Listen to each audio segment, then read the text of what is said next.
Assalamu alaikum wa rahmatullahi ta'ala wa barakatuhu. Wanda bai mana subscribing bai danna mana subscribing sannan ya danna mana alama kararrawa domin haka yana ba mu ƙwarin gwiwa da mun samu sabon shirye-shiryen mu ringa kawo muku. So shi wannan platform da kuke gani yana da kyau a ce kowa ya samu ya buɗe shi saboda yana matuƙar muhimmanci kuma yana da amfani sosai. So kowa dai ya san me ake nufi da sign up. Gashi nan za ka zo ka danna sign up. Idan ka zo ka danna sign up za ka zo ka sa number wayanka, misali bari in sa number waya na.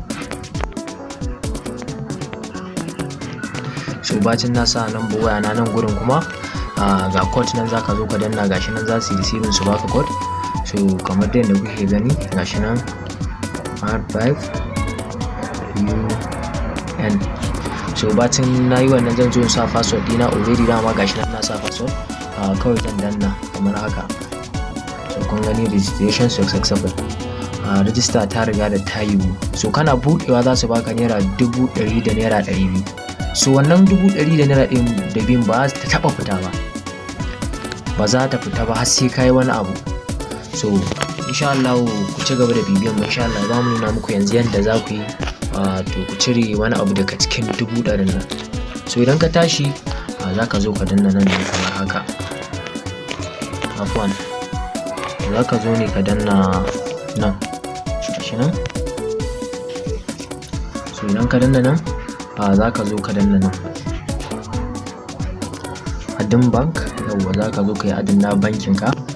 Misali nan za ka zo ka sa ne na bankin ka, sannan nan za ka zo ka nemi wani banki ne, nan sai ka sa account number. So in dai ka yi wannan sai ka yi submitting. Bayan ka yi submitting za ka zo to kamar yadda kuke gani su suna da ka'idoji da dama dai gashi nan za ka sa 2,700 kullum za ka ringa samun 800 da naira 10. Yawwa total abinda za ka samu dai gashi nan gaba ɗaya 45,000. So kaga misali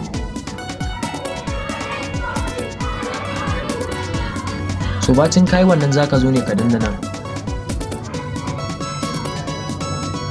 gashi nan inviting. Yawwa to za ka samu ka buɗe kamar mutum 10 haka ko fiye da haka. So in dai ka buɗe mutane dai in dai sun buɗe ta ƙarƙashin ka insha Allah za ka samu ka cire wani abu daga cikin 100 nan. Kun gani za ka yi copy na link ɗinka sai ka yi share zuwa abokananka.